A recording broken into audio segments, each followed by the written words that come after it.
Salut à tous et aujourd'hui on se retrouve pour une nouvelle review et ce coup-ci c'est un GBB, le premier de la chaîne et il s'agit de celui-ci.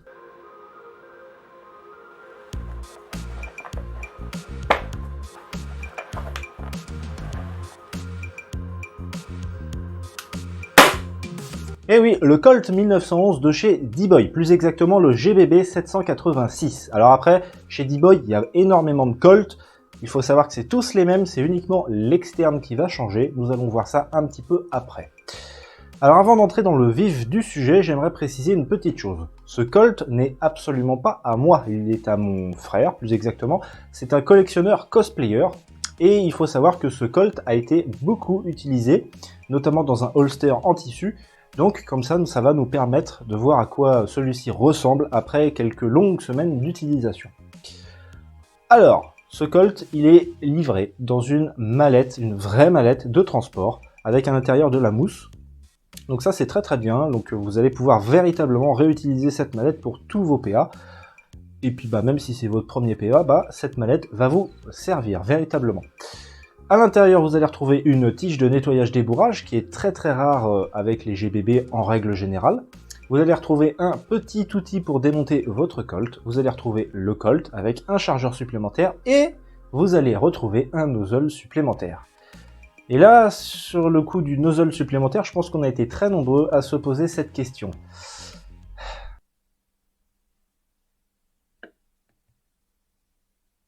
Un nozzle supplémentaire? Ils ont qu'à tout de suite dire que ça marche pas, hein. Ça irait plus vite. Eh bien, nous essaierons de découvrir ça un petit peu plus tard dans la vidéo. Je dis bien essayer, car je ne suis pas non plus expert en GBB. Étant donné que c'est un PA, je vous propose qu'on aille le voir de plus près, hein, ce sera peut-être beaucoup mieux. Alors donc ce Colt est trouvable à différents prix, hein, donc allant de 50 € à 80 €. En fait, il s'agit à chaque fois des mêmes modèles. Ça va être juste l'interne qui va être pareil et l'externe en fait va être différent. Donc vous allez retrouver des peintures différentes, des plaquettes différentes, voilà, des accessoires un petit peu différents. Et du coup c'est ce qui va changer les prix, mais ça restera toujours entre 50 € et 80 €, en tout cas pour le moment, pour les modèles qui existent. Donc voilà, donc ici il s'agit d'un modèle à 80 €, donc en fait c'est le modèle standard avec des plaquettes bois, tout simplement. Donc c'est une réplique en métal, elle est gaz blowback et on va vite, très vite, s'apercevoir que cette réplique possède peu de marquage, vraiment peu. Donc on va en avoir un ici, ça va être le numéro de série de la réplique peint sur la carcasse. Ça va même avoir tendance à s'effacer avec le temps, je pense, très rapidement. Et on va avoir un petit P ici gravé dans la réplique. Et ce sera tout. Il n'y a pas de Made in China, pas de Made in Taiwan, rien du tout. Donc c'est plutôt bien parce que bon, quitte à pas avoir de marquage, autant pas en avoir du tout. Et pas juste un ou deux comme ça. Par contre, autre marquage qu'on va avoir, ça va être sur la plaquette en bois. Donc nous allons avoir un US gravé en fait au laser, tout simplement. Et on va avoir aussi les petits triangles. Alors il faut savoir une chose, c'est que les petits triangles sont juste gravés. Voilà, je vais vous agrandir ça. Ils sont juste gravés, mais ils sont pas taillés. Contrairement à un Colt par exemple ici, où là ça va être, vous voyez, ici c'est tout lisse en fait. C'est juste gravé et là c'est taillé. Comme sur les plaquettes en ABS du coup. Une fois en main, ça fait très lisse en fait. Moi je suis habitué aux plaquettes avec des triangles gravés. Du coup il y a vraiment une texture en main. Là il n'y en a pas et du coup ça fait un aspect vraiment très lisse. Du coup en main, bon, on s'y habitue très vite, mais voilà quoi, faut le savoir. Donc la réplique n'a pas beaucoup de marquage, certes, par contre elle va avoir des marques de moulage. Je vais vous montrer ça tout de suite. On va en avoir donc sur la gâchette ici, on va en avoir un sur le pontet ici, vous voyez. Là. On va en avoir ici sur la pièce, vous voyez, ici, sur la pièce de la sécurité. Pour la sécurité, on va voir ça après. Et moi, sur le modèle que j'ai ici, je vais avoir une marque juste là, voilà.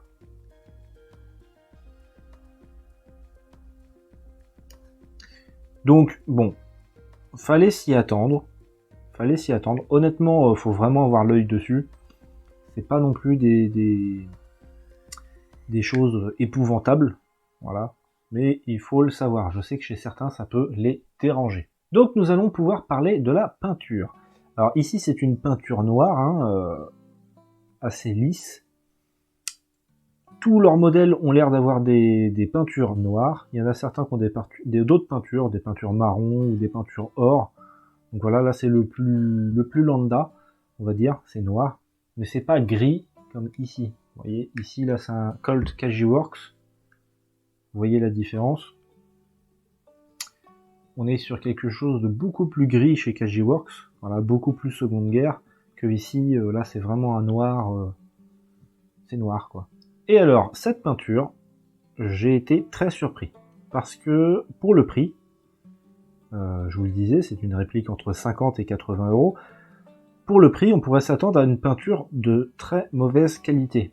Qui, au premier choc venu, au premier contact, bah, elle commencerait à s'écailler, à partir en lambeaux. Comme on a vu, comme on peut voir chez certaines marques.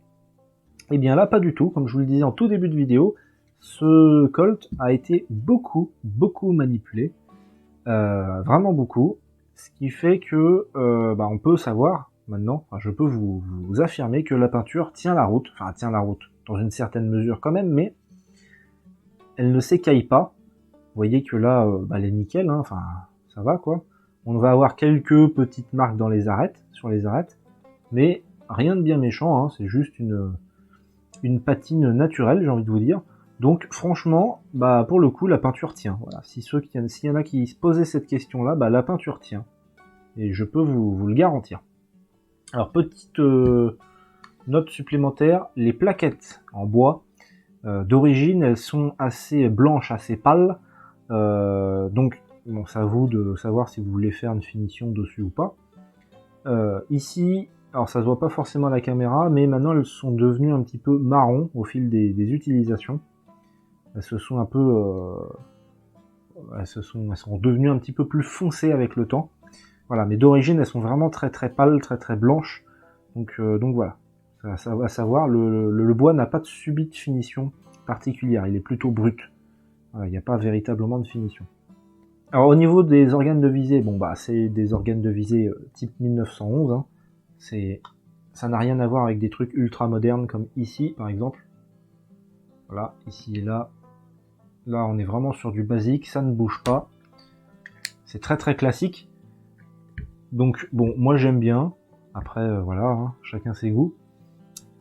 Au niveau du fonctionnement du Colt 1911, c'est exactement pareil que chez les autres, c'est-à-dire que vous allez insérer votre chargeur comme ceci. Et ensuite, vous allez pouvoir tirer. Alors, pour tirer, ici, la gâchette ne fonctionne pas, elle est bloquée mécaniquement, donc il va falloir actionner la palette à l'arrière pour pouvoir actionner la gâchette. Ici, cette sécurité s'actionne uniquement quand le marteau est en position basse. Là, vous allez pouvoir l'actionner, donc il fonctionne. Il tient plutôt bien, hein. Là, c'est bien marqué. Voilà, ça fait le boulot. Et donc là, pareil, ça va bloquer mécaniquement la gâchette. Et là aussi, c'est bloqué. Inutile de vouloir mettre cette sécurité si le marteau n'est pas actionné. Sinon vous allez tout casser.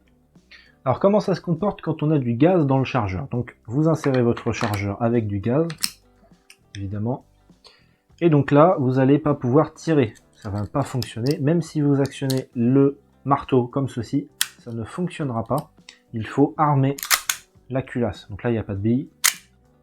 Il faut armer la culasse pour pouvoir tirer. Donc voilà, ça fonctionne plutôt bien. Alors au niveau chargeur, justement, donc le chargeur compris dans la boîte, c'est un chargeur à gaz. Vous pouvez mettre jusqu'à 10-15 billes. J'en ai pas mis plus que ça, c'est vrai, mais on peut en mettre quand même pas mal. Et au niveau de la capacité de gaz, moi j'ai tiré à peu près 25 billes avec une seule charge de gaz. Voilà, donc 25 billes avec juste une charge de gaz, c'est plutôt bien. Moi ça me change de mon Kajiworks qui lui peut tirer tout juste 8 billes. Là ça c'est très très bien. D'origine il ne fuit pas, le chargeur d'origine ne fuit pas. Avec le temps, il y a une petite fuite au niveau de la valve de remplissage. Donc voilà, ça c'est la petite chose que j'ai pu rencontrer. Donc voilà pour le chargeur d'origine. Alors c'est une copie Tokyo Marui, donc évidemment ça va être compatible avec les autres chargeurs des autres marques. J'ai ici un Army Armament. Et ça passe nickel. Vous voyez, ça passe nickel. Bon, en termes de look, hein, on repassera. J'ai ici un chargeur Kajiworks qui a maintenant 3 ans. Hein. Passe nickel. Voilà, ça force un petit peu, mais ça passe nickel. Et il faut savoir une petite chose, c'est que ce Colt peut accueillir des chargeurs CO2. Donc ça c'est très très bien. Et donc j'ai ici un chargeur CO2 de chez Army Armament. Donc c'est toujours une copie Tokyo Marui. Hein. Vous voyez que ça passe nickel. Voilà.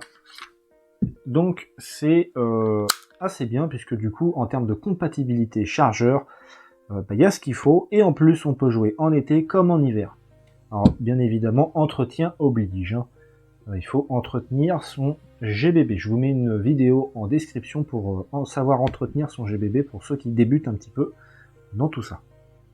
Alors pour accéder au bloc hop-up, donc le bloc hop-up ça va être pour régler votre bille, la trajectoire de la bille, puisque le hop-up est fonctionnel, hein, puisque c'est une copie Tokyo Marui. Donc pour accéder au bloc hop-up, il va falloir démonter partiellement cette réplique. Alors pour démonter partiellement cette réplique, c'est très simple. Vous voyez ici, vous avez 2 crans, ici et là. Donc il suffit d'enlever le chargeur et ensuite de pousser la culasse au premier cran. Vous voyez ici. Et donc ensuite vous allez pouvoir enlever la goupille en poussant ici, de ce côté. Et donc la goupille après vient toute seule. Alors les premières fois, je vous cache pas que c'est un petit peu dur sur ce modèle. Donc voilà. Et ensuite vous n'avez plus qu'à tirer en avant. Donc vous voyez tout le mécanisme. C'est ici aussi qu'on nettoie un petit peu et qu'on regraisse. Et donc ici, nous avons tout le système avec le bloc hop-up ici. Alors, je vais vous montrer ça de plus près. Et donc le bloc hop-up se situe ici. Donc c'est un bloc hop-up avec un réglage avec des crans, contrairement à Kajiworks par exemple, où ici ça va être juste sans l'écran.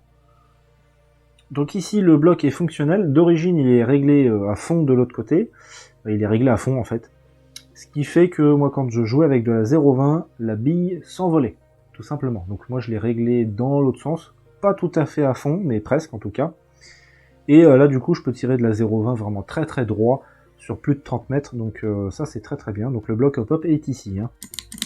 Donc pour le déloger, il faut enlever après toute la partie avant, donc on va pas voir ça ici. Je vous laisserai découvrir ça dans d'autres vidéos. Et donc ici nous avons le nozzle. Alors je sais pas si vous voyez bien, mais il y a une petite marque ici, voilà, sur le nozzle. Alors rien de bien grave, hein, puisque j'ai exactement la même chose sur Army Armament. Vous voyez ici, là j'ai la même chose. Bon, le Army a tiré peut-être un petit peu plus quand même que le D-Boy, et le D-Boy a déjà cette marque là. Bon, rien d'extraordinaire. Alors moi je peux déjà vous dire une chose, c'est que je trouve le plastique utilisé pas de super bonne qualité par rapport à un classique Army par exemple, un Kajiworks par exemple,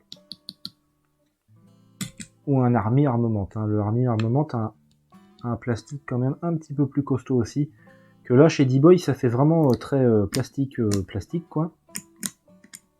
Et donc de ce côté-ci, on peut constater, alors je ne sais pas si vous allez le voir, je ne pense pas, mais de ce côté-ci, il commence à y avoir des marques que là par contre je n'ai pas du tout sur mes autres nozzles, des petites marques de coups, Donc de ce côté-ci, voilà. Donc c'est des petites choses. Honnêtement, le nozzle, c'est vrai qu'il m'inspire pas confiance, surtout quand on regarde le nozzle de rechange qui est fourni dans le pack. Il est pas hyper bien fini. Honnêtement, on a des petites marques de moulage par-ci par-là, même c'est limite, faudrait le retravailler par endroits. Ça inspire pas des masses confiance. Je pense pas que ça soit fait pour vraiment beaucoup tirer. Voilà, très honnêtement. Donc voilà pour le nozzle. Honnêtement, je sais pas trop quoi en penser. Pour le moment en tout cas. J'ai pas tiré beaucoup de chargeurs avec. Il n'y a pas eu beaucoup de chargeurs de tirer. Dans le temps, je sais pas du tout ce que ça peut donner. Moi, tout ce que je peux vous dire, c'est que je trouve pas ça non plus de super bonne qualité. Hein, voilà. Voilà ce que je peux dire. Donc pour le remonter, très simple, c'est en sens inverse. Seulement, vous voyez que ici, ça va bloquer. Et alors, je ne sais pas pourquoi sur celui-là, sur le Colt D-Boy, ça bloque beaucoup plus que sur les autres. On a cette pièce-là ici qui va avoir un petit peu de mal. Alors, elle est ici, c'est celle-là. On a cette pièce-là là, qui bouge pas, qui fait mur un petit peu. Donc, on évite de taper dessus comme un bourrin. On vient l'accompagner pour la remettre correctement. Voilà, tout simplement. Ça évitera d'avoir des accidents. Des casses, surtout.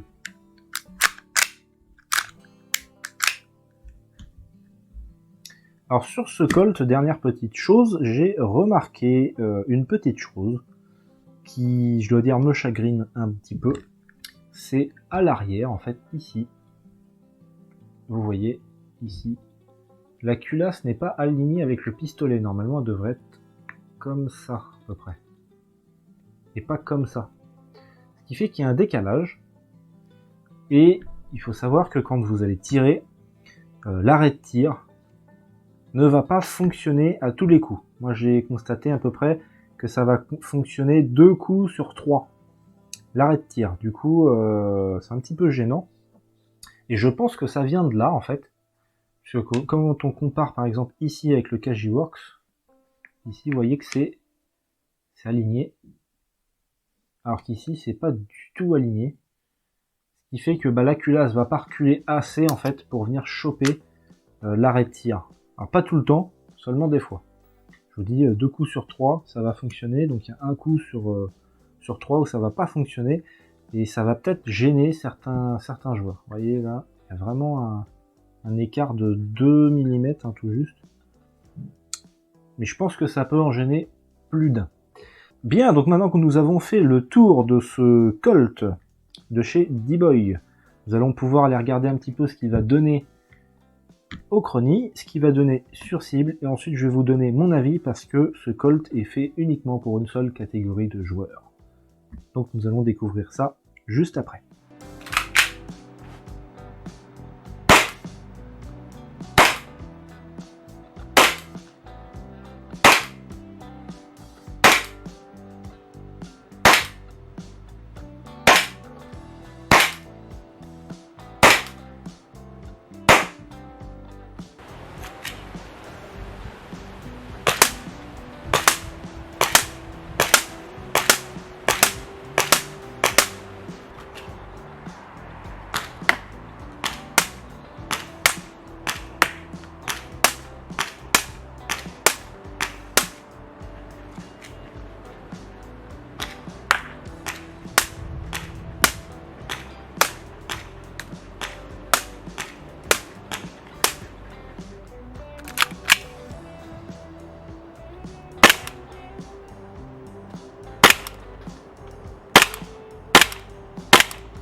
Donc on constate que ça tire droit et que ça tire loin. Hein. On peut facilement atteindre les 35 mètres, voire plus, hein, en fonction du cramage de la bille. Moi, j'utilise de la 0,20. Et puis bon, je cherche pas non plus à avoir plus de 25 mètres de portée. Si je tire avec un PA à plus de 15 mètres, c'est très très rare, quoi. Voilà. Donc, voilà, franchement, le rapport qualité-prix, pour le coup, là, c'est vraiment le top du top. Le seul gros souci que j'ai pu vraiment rencontrer avec ce PA, du coup, c'est uniquement le coup de l'arrêt de tir qui va fonctionner 2 coups sur 3. Ça peut être un petit peu gênant chez certains joueurs. De toute manière, ce PA, il est fait uniquement pour une seule catégorie d'airsofters. Les débutants, bon, là jusque-là c'est normal, au vu du prix, mais pour moi, c'est vraiment fait pour ceux qui vont jouer en forêt, sur vraiment des terrains forestiers, et admettons que sur ce terrain forestier, vous ayez des forts ou un petit village, et que là, du coup, ça va nécessiter l'utilisation d'un PA. Donc du coup, vous allez vous en servir, vous allez tirer 5 billes, 4 billes, pas beaucoup de billes, quoi. Là, ça va vraiment servir à ça, parce que ce PA, je suis pas du tout sûr qu'il est fait pour tirer beaucoup de billes comme ça d'un coup. Ceux qui jouent en CQB, qui vont se servir massivement d'un PA, ce PA, il est absolument pas fait pour ça. Il est fait pour tirer le moins de billes possible, parce que en interne, je suis pas sûr que ça soit les matériaux hyper solides, hyper costauds, qui font que le PA va tenir 50 ans. C'est vraiment fait, voilà, pour moi, c'est vraiment fait pour ceux qui vont jouer un petit peu, c'est-à-dire 1 ou 2 chargeurs par partie. Donc voilà, c'est vraiment la plus faible utilisation possible d'un PA. Et voilà, c'est fait uniquement pour cette catégorie de joueurs.